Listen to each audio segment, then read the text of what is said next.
I welcome all the folks who are there on the webinar out there listening to me. I hope that the session is going to be interactive.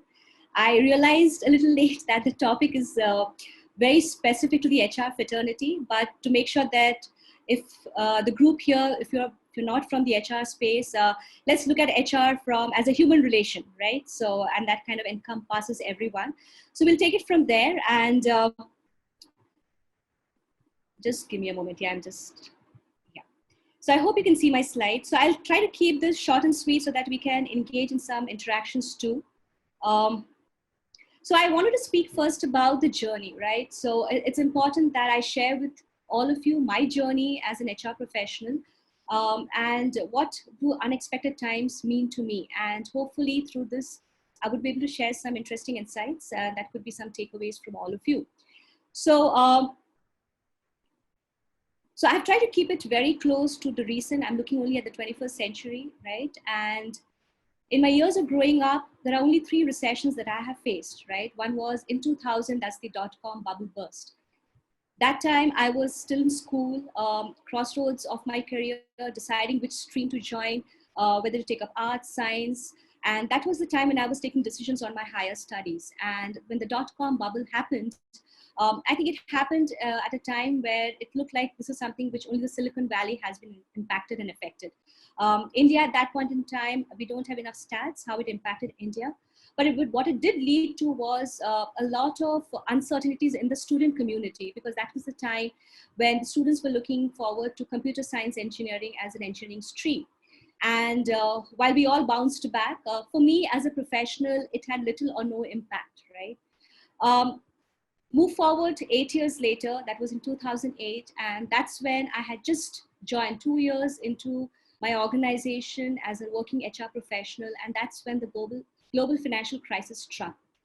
Now, how did it impact me? Well, the impact again was not so much, because I was very much down in the whole leadership ladder, right? The corporate ladder, I was down at the pecking, I was not very high at the pecking order. So it was more about doing what I was told to, and maybe that understanding of business was not something which I completely got. And that was also a time when the whole HR world was also going through a lot of evolution. We were trying to see how we are completely changing from an industrial way of looking at things. HR at that point in time meant more of IR, and how we were going completely into a different way of looking at business HR being coined as a new term. And we were looking at Dave Ulrich's model of shared services, trying to bring in a lot of specialization within the HR space. So that's how even the HR journey for me was evolving. And when I fast forwarded to today, 2020, in my professional journey, I am currently in a role where I am at the helm of decision making. And here is a pandemic that has impacted all of us in a way that none of us have ever thought of, seen, or heard. So how does that change? How do I respond to that situation? How do each one of us respond to that situation is something where nobody has a guidebook or something to tell us that this is what you should be doing, right? So the way we all look at that situation is very different. And just wanted to kind of call that out here, because does it mean that every crisis will prepare us for the next? Yes. Does it mean that every crisis will give us a rule book to handle the next? Maybe no. Does it mean that every crisis will make us prepare to face the next crisis? The answer is we don't know. But I just wanted us to leave those thoughts in mind, and I'll just proceed to the next slide. Before that, I would request all of you to kind of just write down in the chat one thing that you are grateful for as of today, right? So I'm just trying to figure out how do I see my chat. So Aruna, let me give you the responses as and when they come. Oh, that'll be great. That'll be great. Yes. If you can just ask the question, let people start replying. Sure. So I'll just give you all a minute. Maybe if you can just write down in the chat, what is that one thing, that you are grateful for today? And we will come back to the responses a little later on. I just wanted to kind of get this out. Great. So I'm hoping we're getting some responses here. Ankita? Yes. Awesome. I'll just read it out to you. Or We want to take it a little later. We'll take it a little later. Great. Okay. So I'll just move on, right? So I just wanted to kind of give us ourselves a little bit of the pre and the post, right? So the world as we knew it, and this is how we knew the world, right? This is the world map. All of us have seen it. If in businesses, this is the map we've been using in our presentations to show where our offices are spread out. This is the map we are referring to when our children are doing their geography classes. This is the map we have been referring to when we're making our vacation plans overseas, right? And this is the map we are familiar with, but that's the world we knew it. So I just want to move on to the next one and maybe get some chats there. And Ankita, would need your help here to read that out, right? Sure. So when you see this map, what comes to your mind? I'm sorry, it's a little blurred. If you can just write down in your chat, that'll be great.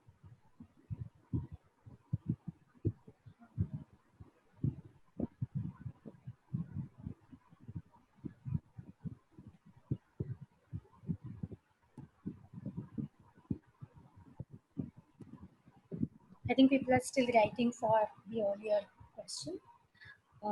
The first one? Okay. The first Okay. reply has areas affected by COVID. For this Okay. particular slide, answers Sure. are areas affected by COVID.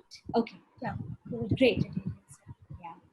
So guys, I just wanted to call out that this map actually is a map showing the top 10 wheat producing countries and areas, right? Yeah, so the thing is, see, so the point I was trying to make is that we are currently so involved in this whole situation of COVID, right? That everything we see, everything we read, that's the first thing that comes to our mind. It's very difficult for us to take us out of that situation, right? And I know the color coding would have got you, would have kind of distracted you, but this actually is not about the COVID situation.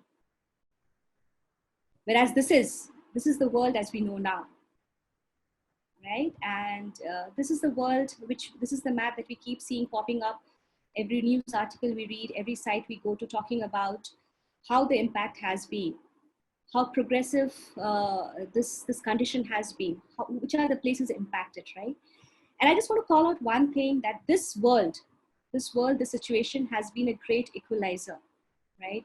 Today, all of us, irrespective of where we live, what we do, what is our diversity, what is our income status, what are our aspirations, whatever ethnicities are, okay, we all are impacted in a similar way.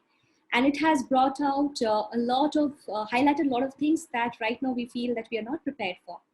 It has shown chinks in the armor. It has shown that our healthcare services are not up to the mark. It has shown that what exactly are essential services and non-essential services, right? It has shown that how countries are prepared or not prepared to deal with the situation. So this situation has kind of brought in a lot of things in terms of insights and data for us. And in fact, in our own personal spaces, we would have been asking a lot of questions saying, how do we decide, right? It has kind of brought our decision-making abilities. It has questioned that. So I would just take a pause here, okay? And as I move on to the next slide, and this is something which is very, very specific to the HR fraternity, but I'm sure a lot of people would be familiar with it. This is the Maslow's Hierarchy of Needs. And this is the Exhibit A. Just wanted to call out that this is how we know the usual law of Maslow, right? Maslow's law. This is the usual pyramid that we see whenever we kind of Google or read about it. It talks about the different levels, right? And at the bottom two, we call out the basic needs: food, clothing, and shelter, roti, kapda, makan.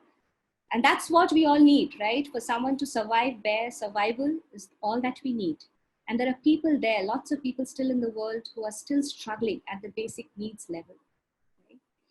Once we have fulfilled those needs, we have gone to the next level of psychological needs, because we are a social animal. We love to belong to someone. We crave for love, we crave for attention, we crave for appreciation. We like to have a good house, we like to have some status, and we struggle with those emotions also at work, within society, amongst our relatives, right? And that also drives and motivates us to kind of towards our aspirations and how we want to live our life. And last but not the least is the tip of the pyramid, the self-fulfillment needs, where people feel that yes, they have arrived where they wanted to, they have got what they wanted. And that's where a person starts giving back to society without any expectation of getting back things. And maybe that's where philanthropy also comes in. It's difficult for us to be philanthropic at a time when we are still struggling with basic needs, right? Are these levels all segregated? No, we will see a flux. There are a lot of things that kind of merge in between. But this is just at a broad level.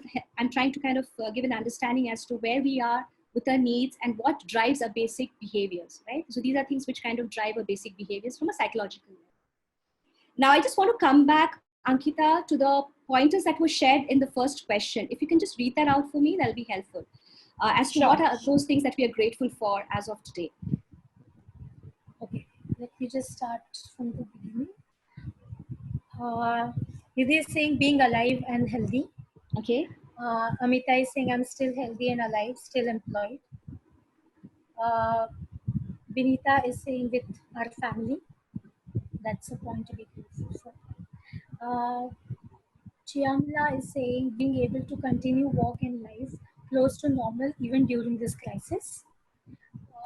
Sushmita is saying that I'm grateful for my education that my parents gave me. Preeti is saying grateful that I'm spending time with family and also able to work. Setil is saying that I'm grateful for the learning opportunities in my life that I got until now. Great. Harshit is saying areas affected. Oh yeah, I think that's areas affected. Sorry. No. That was the answer. Oh, that was the different. Okay. Share. Great. Yeah. So I have a few more answers.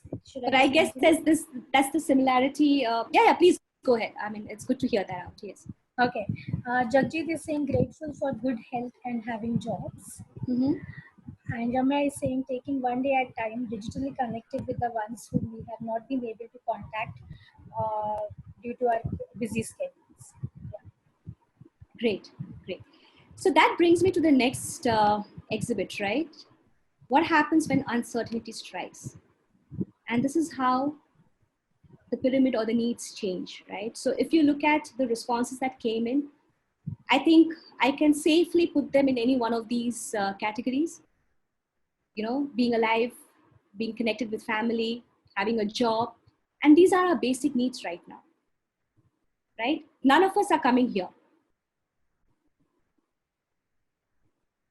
So what the point I'm trying to make is that this becomes a very important thing for us. And if we have to just kind of put into perspective, especially for our HR professionals, that we have to be mindful of this, because that will drive the way we look at things, the way we look at policies, processes, our organizations, the decisions that we take. We have to make sure that we are taking care of these three aspects of the pyramid, right? So what does it mean for an employee? Physical need. All an employee wants to know is it safe for me at my workplace? Will my health be okay? Will I be safe, or will I contract that disease? That's a very basic question. I recently read an article about Amazon where there was one of the VPs resigned because there were concerns raised at the workplace safety, where workers felt that some of them contracted COVID-19 and they felt the workplace was not safe. Some of them were not even willing to come to work, but they were asked to come to work, right? So how are we dealing with that situation? Are we enforcing certain decisions just because we feel business needs it, but we are not being mindful of our employees? So that's the physical need. The second is the mental need, right? A lot of people want that comfort and that empowerment to decide the way they want to work, right? They want that flexibility. So, and that's how we are trying to make sure that the psychological resilience can be there. This is the time when most of us, because of the lockdown, we've been working from home. And that has also impacted a lot of people who are staying alone. Coming to office was one way for them to kind of connect with people, connect with their friends, talk to them, talk about a lot of things in life. But now that has come to a standstill. I mean, how long can you talk virtually, right? The whole human touch, the whole human interaction has been brought to a standstill. There are people for whom work was an escape. And right now, because they are in that family, which may not be a safe place for them. Family may not always be a safe place for everyone. They may be seeing increased incidents of abuse, but they're not able to come out of it, given the scenario and the situation, right? And then the whole thing about the relational needs. So for an employee, the employer wants to understand that what is my company doing? What is my company doing differently? How are they dealing with the situation? What are they doing to give back to society? Are they contributing in some way? So these are a couple of things that kind of run as questions in people's mind, right? So I thought it'll be good to kind of show the two differences, because this is something we should keep at the back of our mind, because this is something which all of us are going through. So I'll just move on to the next one. I'm sorry, I'm not able to see the chat window right now. I'm sure some thoughts and comments are coming in, but I will look at it towards the end of the presentation. Yeah. So moving on, personas and perspectives. I think this slide, it's not very HR specific, though I try to keep it given the topic was about HR during unexpected times. But all that I want to say is that wherever we are in our different walks of life, I think it's very important that we look at the entire situation holistically, right? So if you look at this diagram, right, where it talks about crisis, and when we look at all the other things around it, right? So from an HR perspective, the HRs are here, the organization is here, the employees are here, and the environment, right? And all of them are moving in their own rhythms. They are moving in their own rhythms. The crisis is something which we cannot predict. It's unpredictable. We don't know what tomorrow is going to bring in, right? We're trying to learn and learn from other countries' experience, but then every country is very different, and the response is very different. So the thing is, it's very important as HR professionals, and maybe professionals in any other sphere, right, to try and put ourselves in the other person's shoes. So whenever decision making happens, whenever policy making happens, whenever any big decision is communicated, it's important for us to step into the shoe of the other person's persona and understand, does this make sense? So let me give you an example, right? Now, for example, all the businesses are going through tough times. Maybe a couple of you have escaped because they are perhaps in a better position. But most businesses are going through a tough time because there is an economic recession happening. Consumer behavior has been impacted. What people were buying earlier, they're not buying because they're no longer essential, right? The whole travel and tourism industry has been impacted. So there is a lot of change that's happening. Now, there are industries that are impacted. Now, an organization might want to take certain decisions saying, this is what we need to do. Now, as an HR, you need to step into that shoe and understand what is most important for my organization right now. Is survival the most important thing? Is sustaining the most important thing? Are we struggling with cash flow? What are we struggling with? What problem are we trying to solve? So an organization or business may say, you know what, we need to lay off people. But is that the only way to solve the problem? So if you're very clear about the problem, it'll help us to come up with creative ways to solve that problem. Now let's go and put ourselves in the shoes of an employee and understand, what is it that my employee is struggling with? What are their concerns, right? Can certain things be done? So can remote working be made more effective? So if remote working gets effective, can I cut down on cost of real estate? If can remote working be made long-term, a long-term thing rather than just a short-term solution? If that is the case, can I cut down on real estate and save on cost? Can I make certain things which were cost guzzlers, like now we are not meeting up, we're not having parties, we're saving money. No more business travel, we're saving money. Can we use that money for something else, right? From an environment perspective. So keeping ourselves in those areas and spaces is very important, because if we do that, then our decisions are very holistic in nature, right? And when I call about perspectives, it's also about looking throughout, right? My personal perspective, how do I feel about the situation? Because all of us are conflicted, right? If we are doing things where my personal values conflict with what is expected out of me, then I will struggle with that decision. I will struggle with that action. So it's very important for us to introspect and see, am I comfortable doing that, right? I may be an HR. I may tell everyone you need to come back to work, but I personally am not comfortable going back to work. And that's a personal conflict. So if I'm not comfortable, I need to articulate that for others. I need to have that conversation with my higher ups, right? I need to talk to my leadership team. So it's very important we explore the personal dimension. It is very important that we understand what the local dimensions are, right? If we belong to an IT industry, and our business is not such where you need to come to work, you can work from home. Can we then help the local environment by saying, you know what, we will take a decision and work remotely, because then the chances of people, the crowding, social distancing will be a success. People will not crowd in common spaces. Can we do something like that, right? And then look at the global scenario. If our businesses are spread out, if you have a multinational company, if our businesses are spread out, how is that impacting? What are we doing about that, right? So it's important that we look at all those perspectives. We look at the personas, and that will help in proper decision making. And I will just take a pause here, and I will request if you all can just write in chat certain things that you feel are examples of struggles that you are currently seeing in your environment, in your current workspace, in your organizations, where you feel that these things have not been looked into holistically or have been looked into holistically, and your management is doing a great, fantastic job in addressing that. We can just take a minute for that.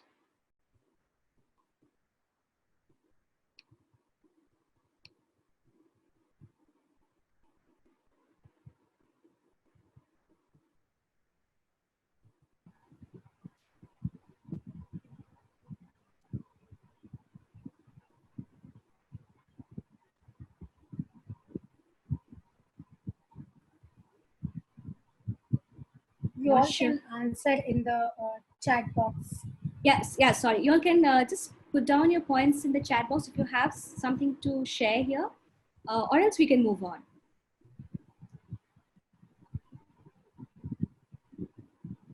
Okay.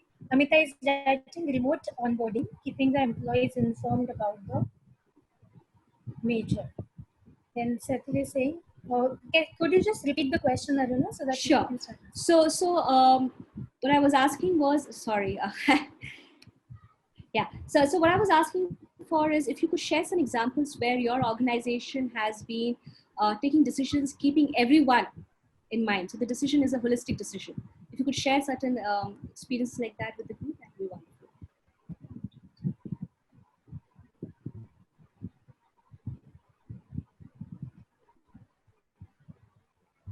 We can come back to that another later. Answer is office. Yeah. Okay. Sure. Another answer is office commute risks need to be considered for people who are asked to come to work. Absolutely. Also allowed us to do home offices, keeping our family situation in mind. Absolutely. So the whole mindfulness is very important. How do we look? Okay. How do we look at making sure that we take care of those concerns, right? And that goes back saying being mindful of the mental and the psychological needs. Great. So let me just move on. Okay.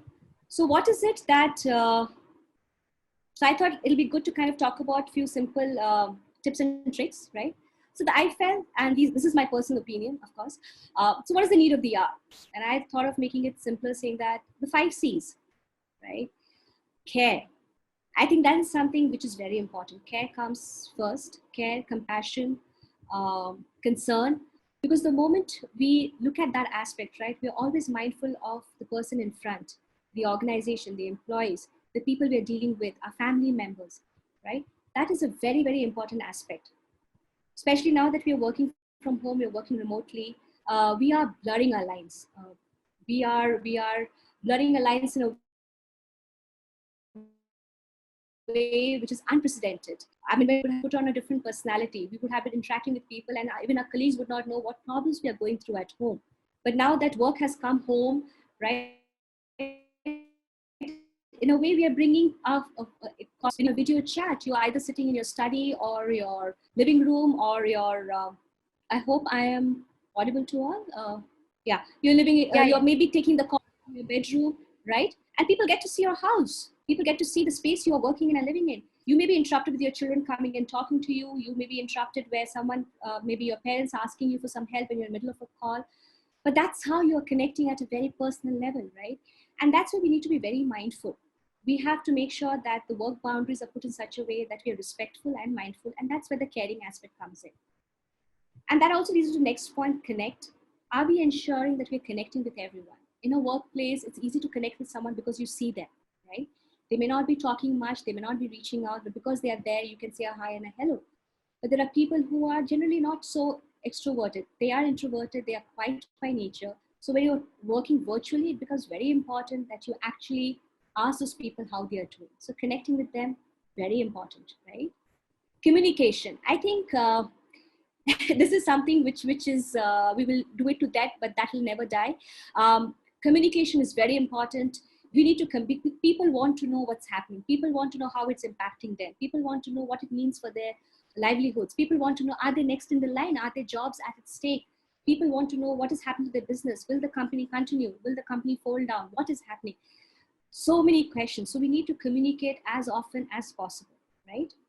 And as an HR profession, it's very important that we control the narrative because insecurities will stem in, people will talk, and sometimes a wrong information can go viral.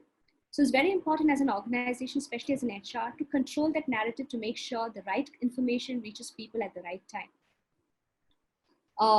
So there's something which one of the companies I had worked with, and they had a very beautiful way of looking at communication. I would like to share that. So that was Mindtree in those days. And Mindtree said very nicely, 90, 90, 90, right? Which said that 90% of the people need to know 90% of the time, 90% of the communication, right? So not everything will be made open to all, but that 90, 90, 90 makes a beautiful way of saying what is the kind of communication, who needs to know, and how often. So I thought I'll just share that with the group. You may find that useful. The fourth C is community, right? Man is a social animal. Whether in uncertain times or in general, we need to have that sense of belonging. We need to have the sense of fellowship. And so community is very important. And as an HR, it's important that we keep that alive, right? So while we may have different channels of communication in the workspace, we may be using Slack, we may be using Skype, we may be using some other tools to kind of get the people connected. But we should have those one or two channels where people can talk random things. It's not always about work. Is there a channel where people can talk about their hobbies, share what is it that they have learned new today, talk about pets, talk about the children, because that's how we are connecting. Talk about the normal frustrations, how difficult it is being locked up in a room, in the house, not being able to move around and work. So I think those are areas where you have those pressure cooker moments where you let them let off the steam. And it's very important we foster that sense of community. And last but not the least, I think we all need to be very creative because every problem can be solved in a creative manner. It can be a win-win, it can be balanced, but we have to think differently. And now is the time when all our perspectives are being challenged. A simple example, working remote. I think there was a time when most organizations felt working remotely was not a possibility, right? It was a question of trust. We did not trust folks who said they would want to work from home. We felt that they're just going to while away the time or sleep off or binge on Netflix. But people today are working remotely. They're finding the time, they're balancing, and it is little fluid, but it is possible, right? So, and people now are now looking. So I'm sure most of you would have read about it. TCS has made an announcement that they are going to see how they can make the workforce, 60% of the workforce, become remote by 2022 or 25. So it's a big thing, right? It's a big thing where businesses who felt that they could not work if people went remote are actually seeing ways in which we can work remote. And we have managed. So we are being creative right now. So I guess these 5 C's I felt is something which would help us in kind of addressing any unexpected time, any crisis, because that will help us look at things in a very holistic way, right? If the group feels there's something that they would like to add on, need not be a C, right? It would be great to hear from all of you. So please, if you can just put in your chat, in the chat box, things that you feel can be added on to this list. So that will be helpful for all of us. I think, Aruna, for your earlier questions, there are some very interesting answers have come up. Okay. Like, what are the things that other companies are taking initiatives to, take care of the employees? So I will just read it a few. Sure. So we were done with 2, 3. The more that I can read is work from home days increase per month in few companies. Then forcing employees to have relaxed routines as all of us are working from home. Allowed VILT sessions to be able to take courses from home and move on in our career even in these COVID times. Then Aishwarya is saying that insisting on working from home, sharing the updates on what is happening around and making sure that employees are felt that they are taken care of.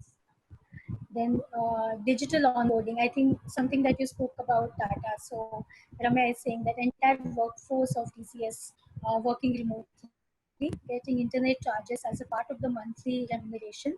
HR calling Wonderful. all the associates to check on the well-being of the employees. Mental health counseling has been the topmost priority. And yeah, she's proud to be associated with Tata Group. Absolutely Then wonderful. a couple of more are our firm is giving 5 additional leaves apart from the calendar holidays to deal with the COVID events to take care of the family in case need be. So yeah, these are the Great, great. Thank you so answers, much. additional answers. Thank you so much. So Ankit, it'll be wonderful if you could make a note of all of this and keep it, because I think this is very handy and very helpful. So thank you folks for sharing these insightful thoughts. Right. Yeah. So moving on, right? So the evolving roles of HR. Now, I kind of personally like these. This is a very favorite peeve of mine. I feel, however much HR evolves, we'll always be doing the traditional work of finding, growing, and keeping, right? We will always be trying to find the best talent for the organization. We'll want to grow them, keep them engaged, and keep them with us. I think that's what traditionally HR has been expected to do, and that is what HR will be doing in the days to come. I think where the evolution comes is how we go about it, right? How do we find the right talent given these uncertain times? And I think that's where it becomes very interesting, because now if remote working becomes a possibility, the geographical boundaries actually disappear. Why can't I have a really talented employee who is not from India, from maybe from another country, but is still on our roads, right? So we are now, and we don't have the legal hassles of getting someone's visa done, work permit done, just because we want that person to work with us. So this becomes a very, very interesting area in which we can actually find talent across the world. And I'm just sharing a few examples. Growing. Now, we would all want our talent force to grow. So what are the unique ways in which we can grow them, given that these are unprecedented times, right? And I think necessity is the mother of invention. So when we are pushed to a corner, we will find out reasons and ways in which we can grow and thrive, right? And this is also a time for us to introspect and say, what are we doing differently to help our people grow in terms of learning and development? So webinars is an excellent way, the way you all have taken the initiative of having these webinars where people can connect from different walks of life, learn more about what's happening in different walks of life, and contribute and learn. I think that's a fantastic way in which we can also keep the whole learning quotient high, right? And keeping our workforce engaged. Now, I remember, Ankita, you just said that in the previous chat, Ramya said that she's very proud to be associated with Tata. So that's the example of an organization who has managed to keep an employee loyal and proud of being working in that organization, right? And that's what every organization wants to do, to keep good employees with them in a way where they are proud and they become their brand ambassadors. So what is it that we can do differently? Can we look at very customized way of benefits, policies, which not only look at the employee, but in the entire ecosystem of the employee, right? So how can we become creative there? So those are the things which will be evolving. So like I said earlier, the roles, we will still be doing the same thing, but how we do is what's going to evolve, right? If somebody wants to comment on that, please feel free. And I'll just take a 30-second pause here so that I can just hear some thoughts. So that's just not a one-way discourse.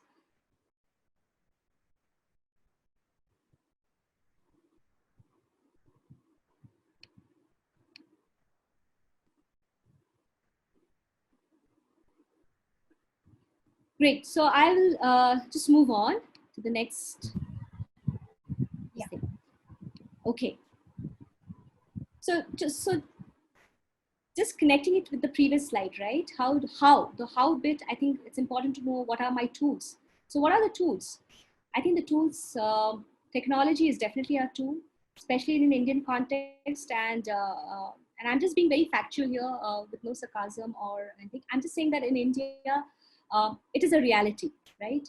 People have access to internet and they have access to clean toilet or sanitary facilities. That's the truth. So we have technology, right?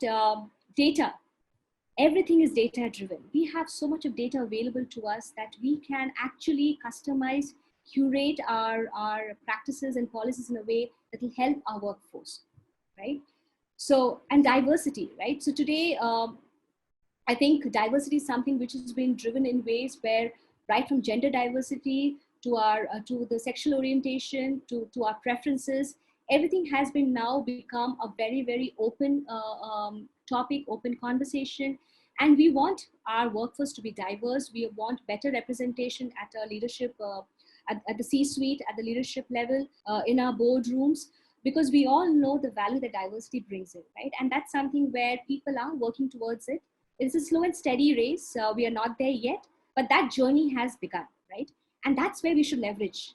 leverage the way we come up with our best practices, right? The sense of community is very strong, and especially for our HR world, HR fraternity, I think this is one community which is slowly now becoming more connected. We joined the race late. We are not as well connected as perhaps the technical folks. Their communities are fantastic, the way they have their meetups, their different webinars and forums where they showcase their the technical talks that they have. But I think our HR fraternity is slowly getting there.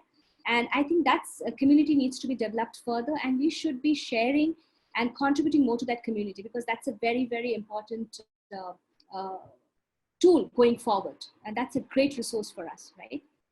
Automation, I think, is one way where I feel it is something which is helping us in ways where we are able to kind of outsource all the non-essential work, right? So automation brings in a lot of clarity in the way we work. And that is where an HR person plays a big role, because even though there is automation which takes away the crass, what do you say, uh, the tactical bit of our work, nothing will replace a one-on-one conversation. Nothing will replace a conversation. A chatbot can never replace a conversation when an employee wants to have a one-on-one conversation to say, this is how I'm feeling. Nothing will replace a conversation where the team comes together and says, this is what we need to do. This is how we need to collaborate. So automation helps as a tool to bring the community together, but the act of collaboration cannot be automated. The way to collaborate can be automated, right? So, and we need to leverage on those things. And as we're becoming more digital, as we're becoming more remote, these are our tools to make sure that we become more effective and efficient. I would like to hear from the group if there's anything else that we can add to our tools. And please feel free to keep it outside the HR domain, or as an employee, right? If you feel that this is something which will enable you and help you, please feel free to share that.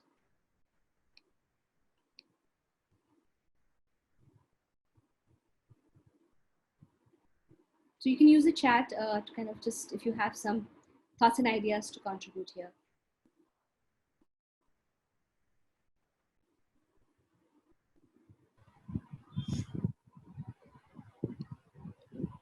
Okay, so I guess no response here. So no worries, I will just move forward, right? So I'm almost at the end of my presentation. So this is something that I wanted to kind of call out, right? Being prepared. Like I said at the beginning of my presentation, every crisis teaches us something new.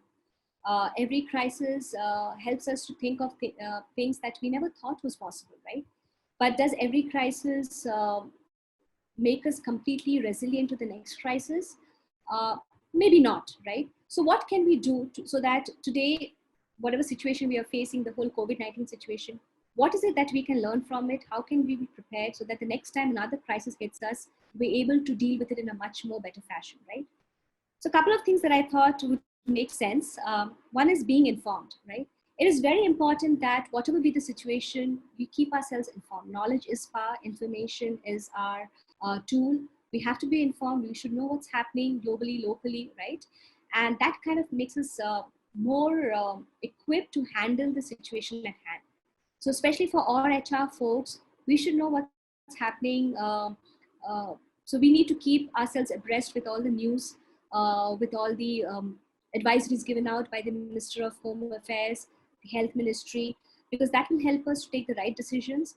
And also, if there are situations where perhaps there is a little bit of relaxation when it comes to the government authorities, if we feel as an organization that our employees should still adhere to certain guidelines, we should be comfortable in telling them. So while, for example, if the government is okay to step out of the house, but as an organization, you know that that's not going to really help, because there could be a second wave lurking somewhere in the near future.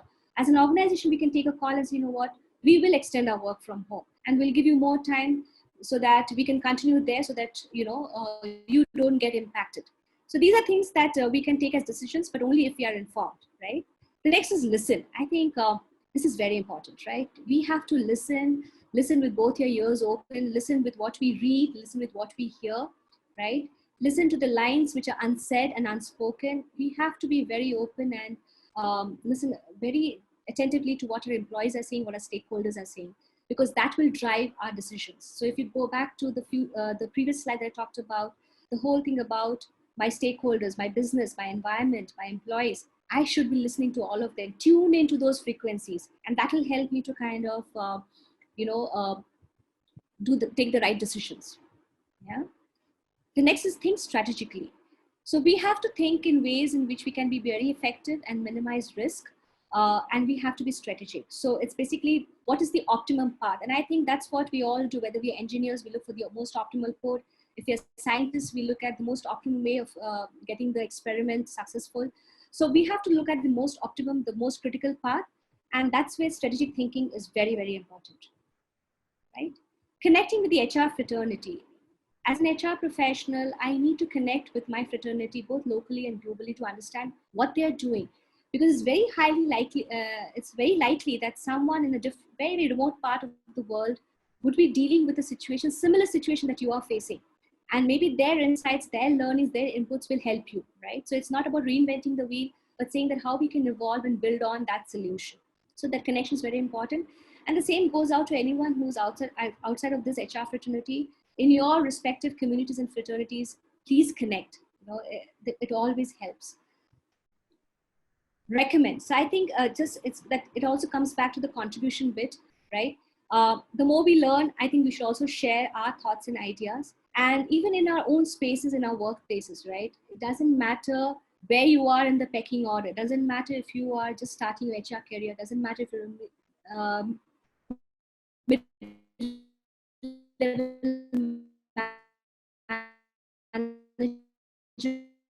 or a senior person, right? Again, you strongly feel or an organization can implement or experiment with, please recommend, please speak up. You know, we should not always wait for permissions. We should sometimes okay to do and ask for forgiveness. And recommendation is a very simple way of brainstorming and giving ideas. And you never know, your idea, your recommendation can spark off a thought, a debate, a discussion where something better can come out of it, right? So speak up. Enable, very important.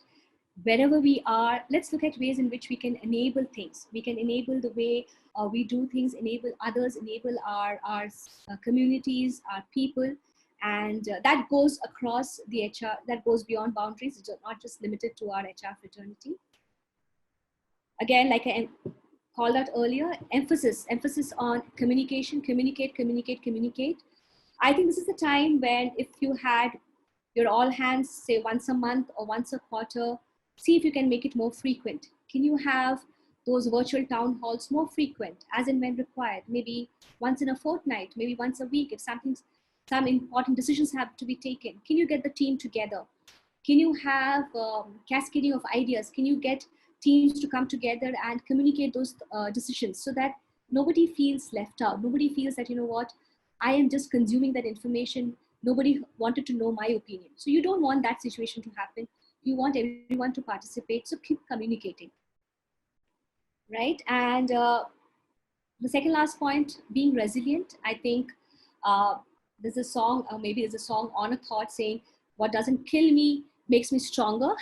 So if you're alive and we survive this crisis, I think that itself shows that we have been resilient, and we have to be resilient. So when the going gets tough, the tough gets going. And this is something which is become a cliched phrase perhaps now, but I think resilience is the key. We just have to stick to this and just ride this wave, and we will emerge stronger at the end of it. And this is something interesting I wanted to share with all of you. I know we keep talking about best practices, but I think it's important that we kind of focus on signature practices, right? What works for someone else will not necessarily work for me. But how can I take that and adapt it to my situation and make it my signature practice, right?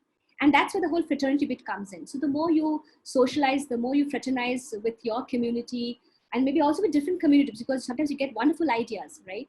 And that's where you say, okay, that's an interesting idea. How can I adapt it to my organization?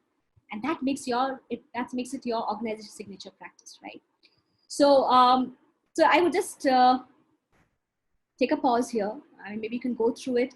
If you have any questions on this slide, that would be great. Or maybe as I'm ending, I can take all the questions at the end. So maybe I'll just end my presentation, then I can take all the questions. So yeah, this is I feel is a very powerful visual for me. Just wanted to show that that's an asphalt road, a as a tarred road, and through it a small sapling is managed to break that and come out. I think this is very symbolic of today's times, right? We are faced with a crisis. We feel very overwhelmed. We are seeing things which we have never seen before. We don't know how this will end, how long this will continue, but we do know that this has to end one day, right? And while this is happening, just want to remind you that just like little seeds, before they germinate, a lot is happening under the soil which we can't see. And one fine day they just break ground and they just come up, right? And that's a sign of hope. And I think this is a very hopeful image, and I want to leave all of us with this image that tough times will pass, and crisis will keep coming, crisis will keep going. We just have to stay resilient, we just have to stay hopeful, and we'll ride through all of this together, right? So thank you so much for being such a wonderful audience, and I'm open to your questions. I will try and open my chat box to see what questions, thoughts are coming in. Yes, Ankita, I'm open for questions now. Okay. I think for your earlier questions also people have answered. So I think 2-3 very important points that people mentioned, apart from the tools that you mentioned, were Sure. patience, innovations, humanity, knowledge, teaching, global awareness, and Absolutely. every individual taking responsibility. Great. I think So, that's a great thing. Being collective responsibility is very important, and all of us need to take our bit of responsibility. Absolutely.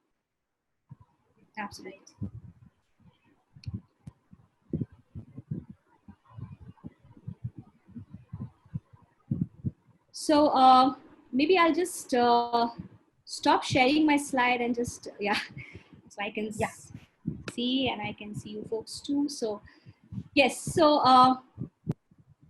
I think I'm doing okay with the time. So we do have some time for questions. Yes.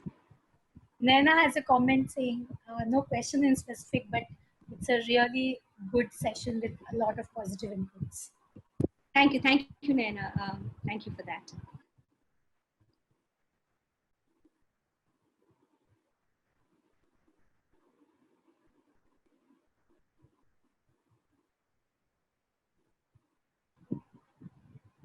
So I can see, I have opened my chat. I can see some questions.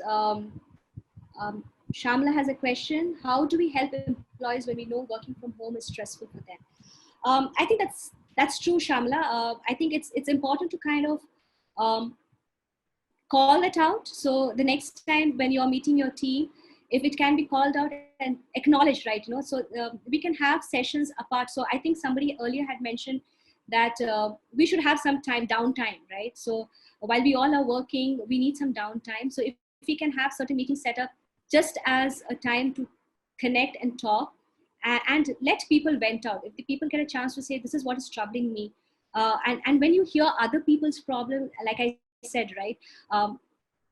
When we know what we are grateful for, and when we hear other people's problems, we realize that perhaps I'm in a better place, right? And that's when your problem does not look so big anymore. So that kind of helps in kind of practicing an attitude of gratitude. It kind of brings down your level of stress. Second is having more frequent, or at regular intervals, having virtual happy hours, which will help people to kind of de-stress, decompress, and have some fun, because that's not otherwise possible given that we are not meeting up in office. So there's a couple of ways in which I feel people can let go of their stress.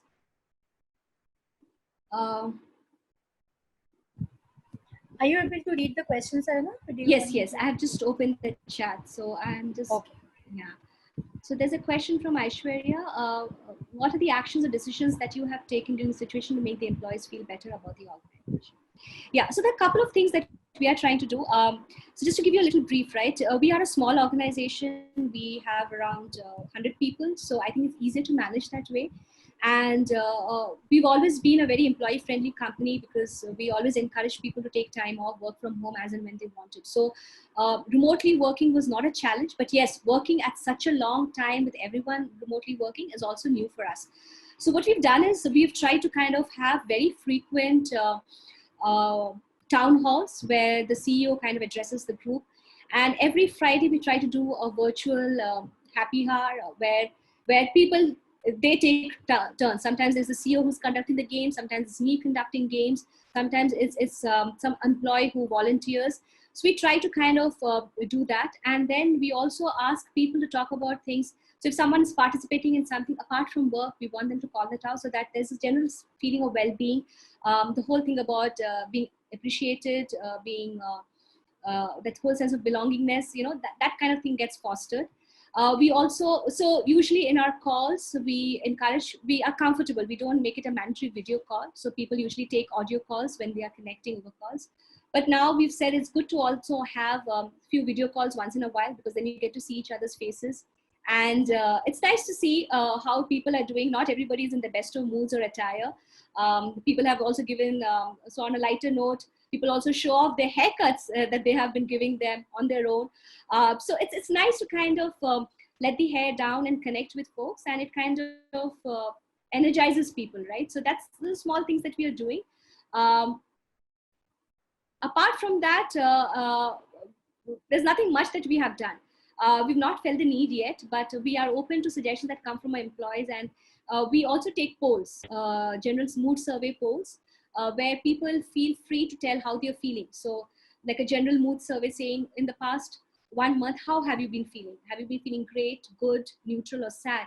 And that also tells us the general mood of the organization, because people, it will tell us whether, so in fact, recently we did that survey. The results were not very encouraging, but the fact that people felt free to tell how they're feeling itself is an eye-opener for us, right? So that's where we are. I am not sure if I answered your question, but yes, those are a few things that we are doing in our organization.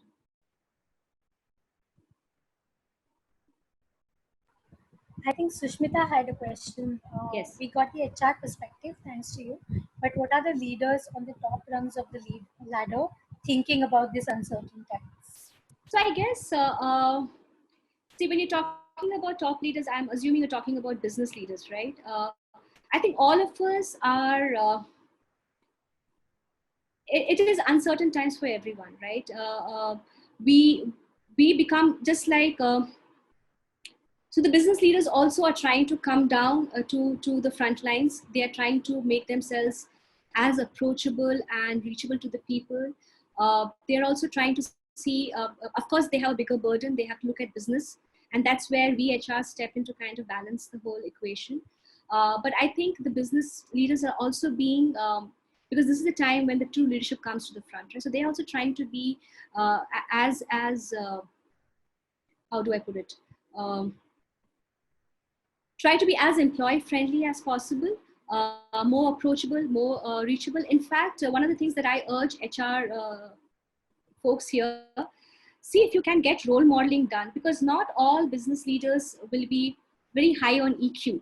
So if you have those few leaders who are allies, whom people trust, whom people look up to as role models, I think those are your folks whom you should be making more visible, make them talk more often, get them to kind of acknowledge the situation and show their vulnerabilities, call out that, yes, this is what we are struggling. We are also going through the same things, right? Because even leaders are parents, leaders are also human beings. So I think these are ways in which business leaders can make themselves a little more approachable. But I can only talk from my organization perspective, Senthil. I will not be able to tell you what other business leaders are doing, but I do know for a fact a lot of leaders are now coming to the forefront, addressing their people more often, trying to kind of get the pulse and trying to tell people that everything is going to be okay. So they're trying to reassure and assure their workforce during these times. Great. Right. There's one more question about, can you please tell what's your thought on how we can change this situation into an opportunity to all of us? Great. So I think every crisis is an opportunity, right? It's an opportunity to grow. It's an opportunity to debunk certain myths. It's an opportunity to challenge certain norms, right? So this is a time when I think, at least as HR professionals, we should go back to our drawing board. We should look at the norms. What was the normal earlier, and what is it that's not working for us anymore? And this is an opportunity